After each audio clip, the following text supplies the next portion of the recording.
I don't want to go all Franklin Delano Roosevelt on you here as we are well into the first full weekend of college football.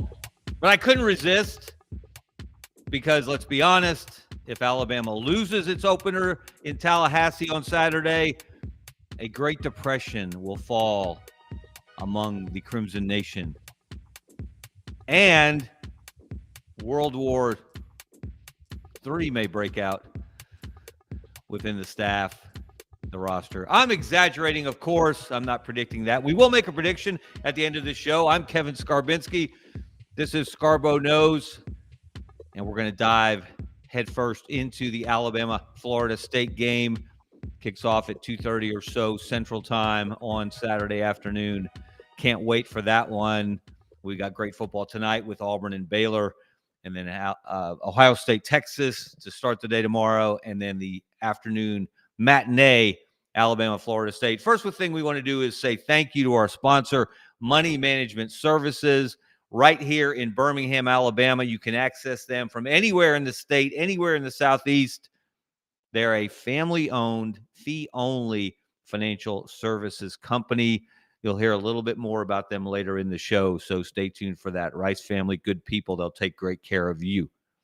All right, we have to get into this because the most interesting, tantalizing aspect of Alabama at Florida State is the return of the Gus. Now, some people may say Gus Malzahn has lost his mojo, that he's not what he used to be, that defenses have caught up to him. And I say, nay, nay, nay. Not so fast, my friends. Mini tribute to Lee Corso heading to his final appearance on College Game Day on Saturday morning. Gus, at his best, is Alabama's nemesis. Now, if you're an Alabama fan, you already know this, and you probably don't want to be reminded of it. And you certainly don't want to see receipts. But, of course, I brought receipts because that's what I do. You have to have something to back up your opinions if you're a columnist, a commentator of any quality. So I brought receipts. So we're going to look at this in two stages, if you will, because Gus had two different stints against Alabama at Auburn. His first stint, of course, was as the offensive coordinator for Gene Chizik from 2009 to 2011. So let's look at some of the highlights from an Auburn perspective, from a Gus Malzahn perspective, lowlights from the Alabama side. Now, Alabama did have a winning record against Auburn during those 3 years, but even from the very start, Alabama knew Gus Malzahn was going to be a problem. In that very first Iron Bowl with Gus on the sideline in 2009, Alabama rolled into Jordan-Hare Stadium, undefeated, number one in the country, headed towards a national championship date with Texas. All they had to do was swat little brother aside and move on to the SEC championship game to take on the team that really stood in their way, in their minds, the Florida Gators, who had won 2 of the previous 3 national champions. But Auburn and Gus Malzahn said, not so fast. Hold on, big brother.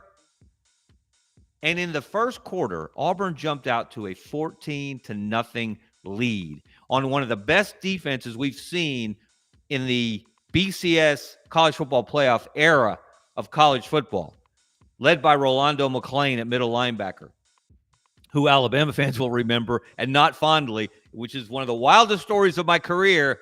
I put Rolando McClain first on my Heisman ballot in 2009 because I thought he was the best player in the country. He was the best player on the best side of the ball at Alabama. No offense to Mark Ingram. I had him number 2 on my ballot. And somehow I may have been the only person in the history of Heisman balloting to rank Alabama players 1, 2, and get hammered by Alabama fans. But I'll save the rest of that story for another time. But Gus gave Alabama all it wanted. Jumped out to a 14-0 lead, and the first touchdown, this was so Gus, was a 67-yard wide receiver reverse. Terrell Zachary went the distance. He was all by his lonesome. Complete trickeration. Alabama, Kirby Smart, Nick Saban, 2 of the best defensive minds ever in college football. We're not expecting that.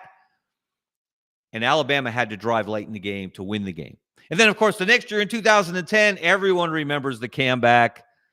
It makes some people want to go out back and lose their lunch if crimson is your favorite color. Of course, Alabama led that game 24-0 in Tuscaloosa. And Auburn, on the strength of Cam Newton's arm, not his legs, he did score a rushing touchdown, but he threw for 3 passing touchdowns, including the game winner to Philip Lutzenkirchen, the late Philip Lutzenkirchen. May he forever rest in peace.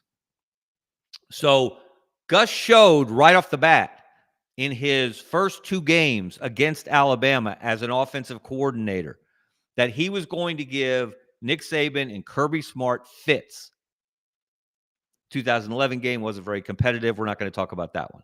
And then Gus was smart, not dumb. He was smart to leave Auburn after the 2011 season. I don't know if he saw what was coming, the train wreck in 2012, but he went and spent a year as a head coach at Arkansas State.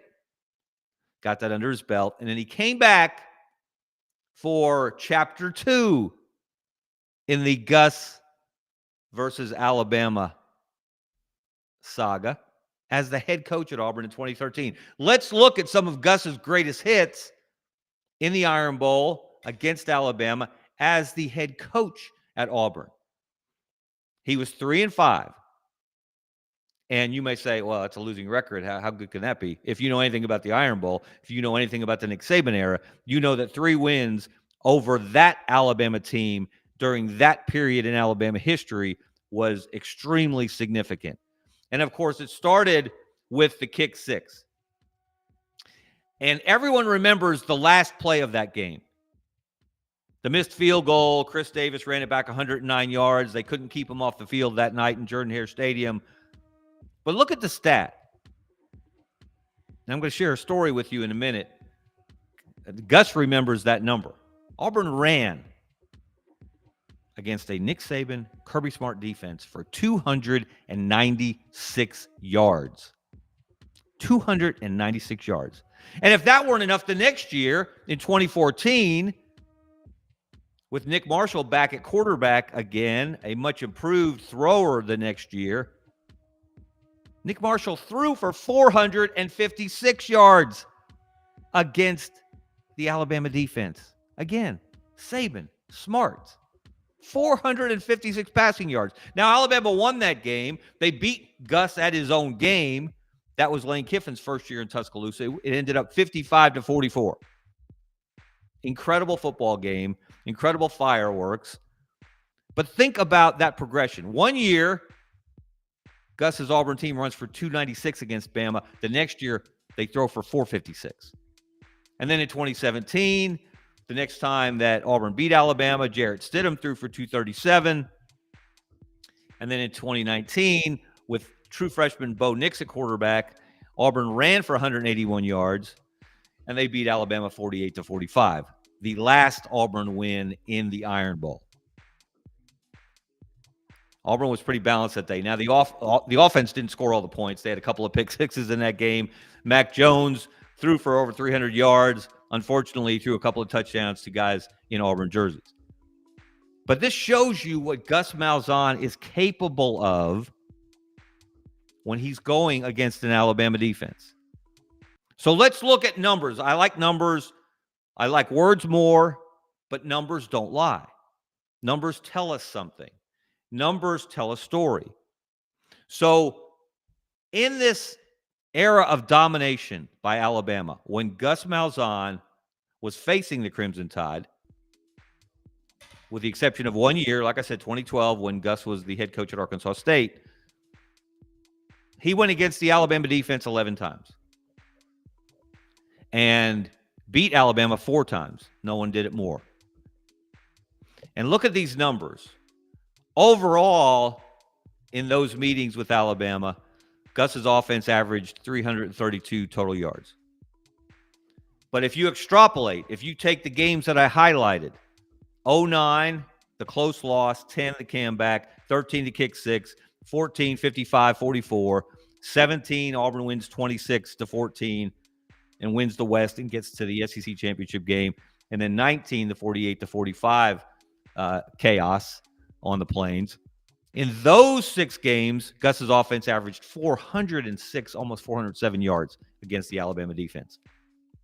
Points per game, same thing. Overall, respectable. A lot of people didn't score 24 points against those defenses at Alabama. But in those 6 years that we pull out, Gus's offense averaged 33 points, 33.5 points against Alabama.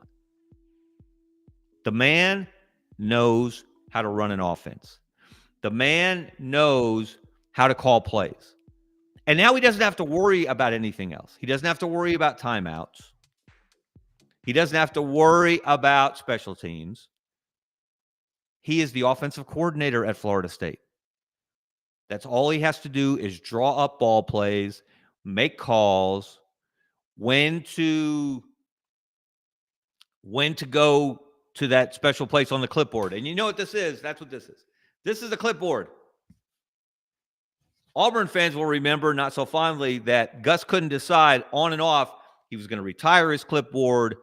He was not going to retire his clipboard. He was going to let Rhett Lashley call the plays. He was going to be encouraged to let Chip Lindsey call the plays by important voices in the Auburn family, and thus the wild inconsistency of the Gus Malzahn era at Auburn. But at his best, when he's focused on drawing up ball plays in the dirt, when he's chopping on that double bubble, when he's downing 6 cups of coffee before breakfast, when his sole purpose in life is to move the football and put points on the board, he's really good at it. Now, he's not without his flaws. I wrote them down on my Gus clipboard here. His passing game is, well, elementary is a polite word for the Gus Malzahn passing game. He does not have sophisticated route trees. Now, maybe this may be different. Mike Norvell knows a thing or two about offense, the Florida State head coach. So maybe combined, Gus is best at putting together a downhill running game and using tempo to get the most out of that running game. And then when you least expect it, like the last drive in the 2013 Iron Bowl, when Auburn had to score a touchdown to tie the game, they ran the ball, they ran the ball, they ran the ball, they ran the ball. And then Nick Marshall rolled left, the cornerback for Alabama rolled up, and there was Sammy Coates all alone behind the defense. And Nick Marshall hit him with the pop pass. We had a tie game. And then moments later, the kick 6 ensued. So Gus's passing game on its own, not very difficult to figure out. But he'll have help with Mike Norvell. He's had help in developing the game plan with the Florida State head coach. Auburn fans will remember this, the third quarter siesta.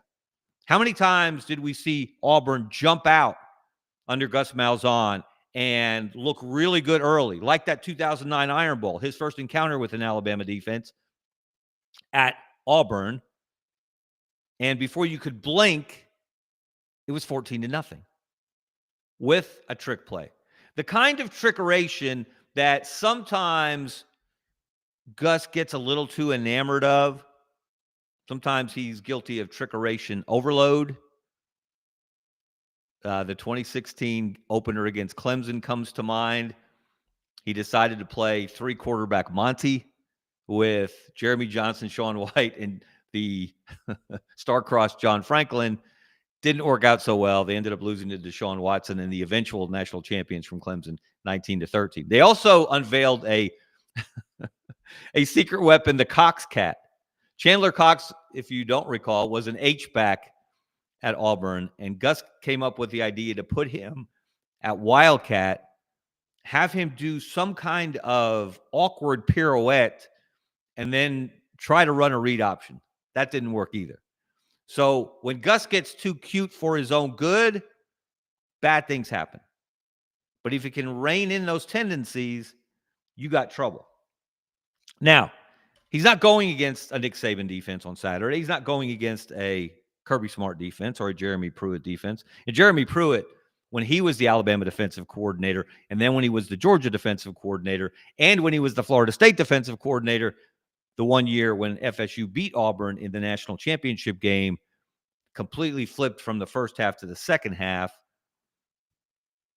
He's going against Kane Womack's defense at Alabama. And Kane Womack and Gus Malzahn have a little history. They were both at Arkansas at the same time back in 2006 when Gus moved from high school coaching in the state of Arkansas, became the OC for Houston Nutt and the Razorbacks. And by the way, they won the SEC West that year, beat Auburn badly in Jordan-Hare Stadium. Kane Womack was a little-used fullback on that team. So there's a little bit of history there between Gus and Kane. I don't know if that'll have anything to do with the outcome of Saturday's game, but it's something to look out for. But that's not the only relationship here. Gus is not the only person on the Florida State travel squad. Well, not travel squad. They're at home. Excuse me. They're playing at home. He's the only person in the program. He's not the only person in the program that might have a little extra incentive on Saturday. Let's look at a couple of other guys who might have a little extra mojo, a little extra pep in their step when they hit that field on Saturday. Roydell Williams, of course, spent 4 years as a running back at Alabama before transferring to Florida State. He had a solid career in Tuscaloosa.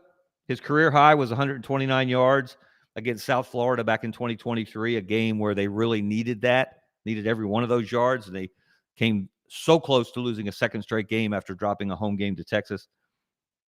Ty Simpson, by the way, saved the day for Alabama. He never got enough credit for it then, kept them on track to make the playoff, which they did in Saban's last year. Roydell, a good running back, very good running back coming out of high school, Hueytown, Alabama, 5'10", 223. He didn't get a lot of run last year with the Seminoles. He was dealing with injury issues. You got to know he's going to want to leave his mark on this game. And I don't know how many people recall this or think about it much as they're projecting the outcome of this game. But Mike Norvell was not that far away from becoming the man who succeeded Nick Saban in Tuscaloosa. Greg Byrne, the Alabama athletic director, had a short list. And the shortest part of the short list included 2 names. From what we understand from our reporting, from other reporting.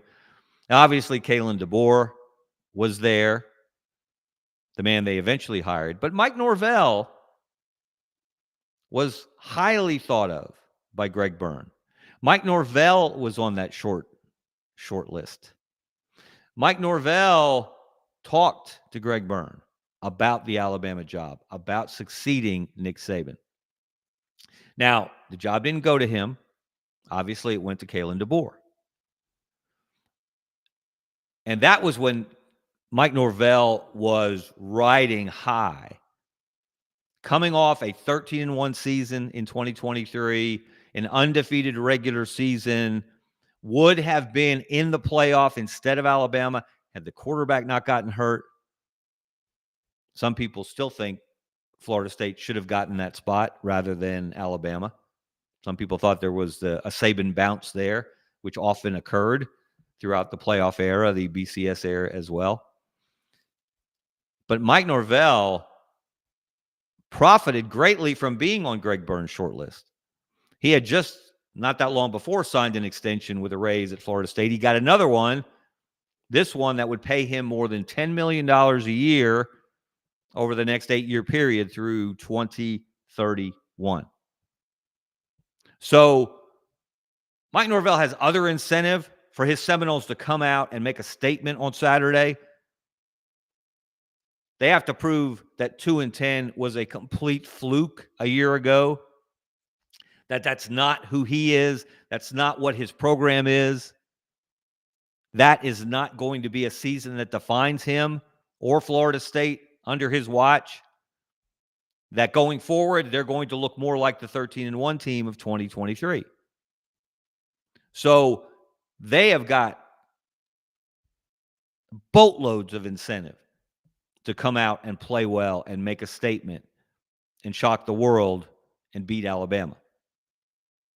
But deep down inside, coaches don't always admit this, but there is something personal. They rarely admit it publicly. I am doing this all year, and I hope you'll check it out. Alabama Public Television is doing a high school game of the week every Thursday night. Different high schools all across this state. And everybody in the state can get Alabama Public Television, which makes it even more special. And we did our first countdown to kickoff pregame show last night at the Benjamin Russell Central Clay County game. We had the two coaches on the set pregame, which was really cool. It was especially cool because the two coaches combined, Danny Horn has 8 state championships in Alabama, and Kirk Johnson, in his first year at Benjamin Russell, has 2 state championships. So to have two guys who combined have won 10 state championship, Danny Horn is the all-time winningest coach in Alabama football. Kirk Johnson is the winningest active coach in terms of percentage. He's 56-3 in 5 years. And Benjamin Russell ran away with that game last night. But sitting there, listening to those coaches, talking to those coaches, you could tell it meant something to them. First of all, there was a great mutual respect. And I'm sure there will be great mutual respect between Mike Norvell and Kalen DeBoer on Saturday. But you could tell it was personal. For Kirk Johnson, the young blood, he wants to be one day where Danny Horn is. He wants to be a legend over decades as a coach. And Danny Horn wants to hold on to that title.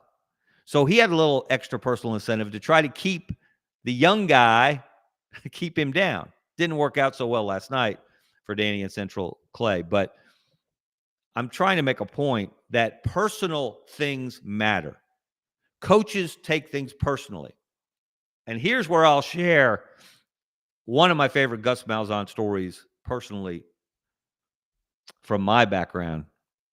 You know, in all the years that I worked for AL.com and the Birmingham News full-time, and I was a 4-time-a-week columnist, and so I would write things that would make coaches mad. Occasionally, those coaches would call to let you know about it.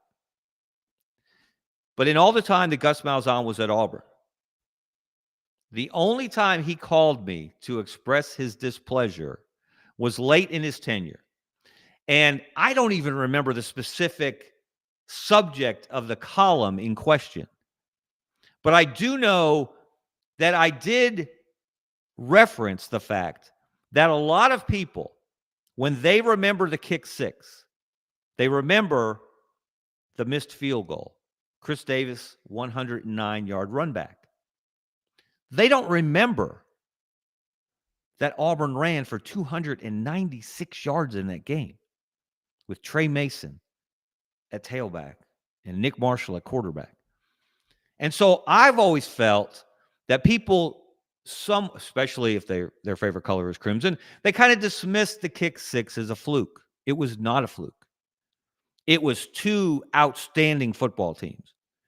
It was two of the best 3 teams in the country, and you have to include Florida State in that number because they had an all-time great season that year under Jimbo Fisher with Jameis Winston at quarterback.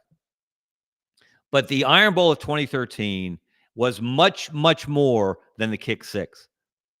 And in this column, I referenced this idea that many people had that it was a fluke, that Auburn didn't earn the victory, that Auburn Jesus showed up, as he often does, in the Iron Bowl in Jordan-Hare Stadium. And it was a passing reference. It wasn't even the entire subject of the column. And one day I'm in the laundry room in my house. Yes, I do laundry occasionally, not enough to my wife's liking, but my phone rings. And I look at it and it's Gus Malzahn. It was the off season. And I thought, okay, what's up? So he was upset because he thought I was saying that the kick six was a fluke. That game, the prayer and Jordan Hare a couple of weeks before. Now, that touchdown pass from Nick Marshall through a couple of Georgia DBs to Ricardo Lewis, that was flukish, shall we say. The overall game wasn't a fluke. That play was flukish. Not so the kick six, okay? But that bothered Gus. And he took the time to call me to tell me about it. And we had a pleasant conversation. And I explained to him that I had, among people who commented on the kick six when it happened and in years since, I'd always given Auburn credit for that game. And the thing that jumped out, the number that stood out, was 296 rushing yards. Not many teams, not many offensive coordinators, not many head coaches who focus on offense can say that they went against a Nick Saban, Kirby Smart defense, and one year their team ran for 296 yards. And the very next year, they went against that same elite defense, and they threw for 456 yards.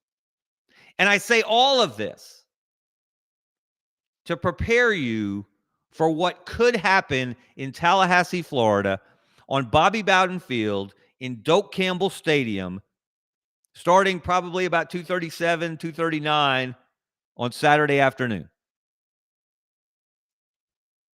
I don't know that Florida State has those kind of weapons. I don't know that Tommy Castellanos is that kind of quarterback.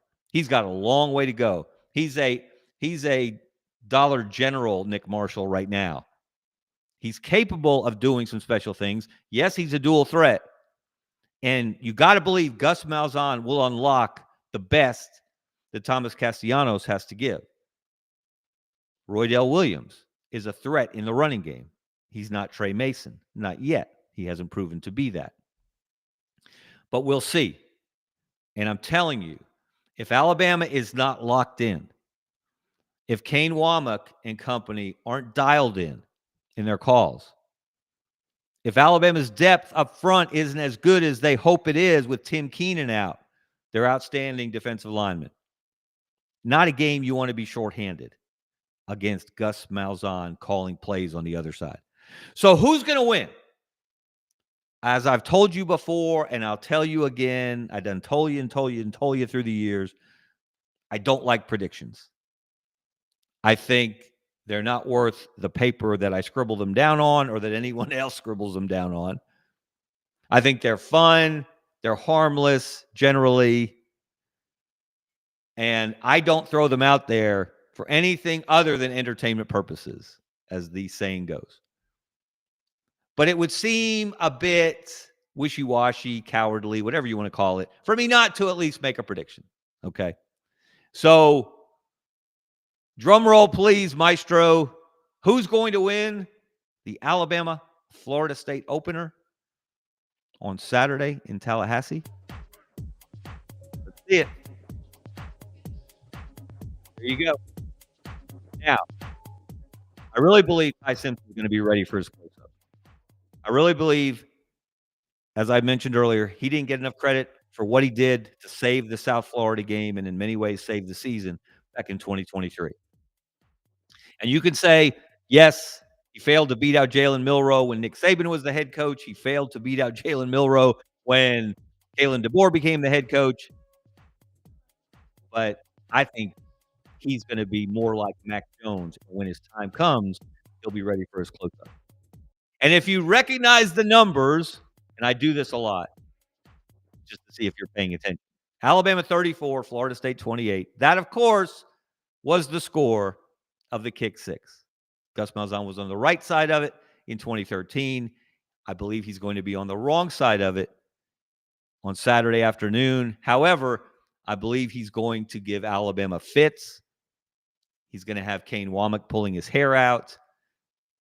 and thanking his lucky stars that he only has to face him once because they're in different leagues. That's all I got to say about that.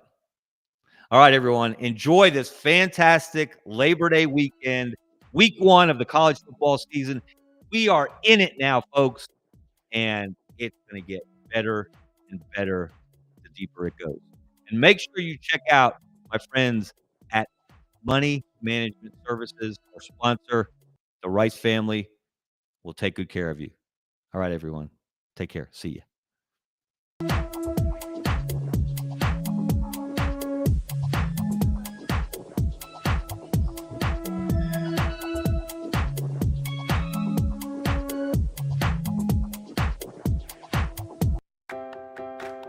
Since 1992, Money Management Services in Birmingham has provided individuals and business owners with trusted, fee-only financial advice. We're more than advisors, we're your financial family. From retirement planning to tax strategies and estate planning, our team builds personalized wealth management plans tailored to your life. At Money Management Services, we treat you like family, because when you walk through our doors, you become part of ours.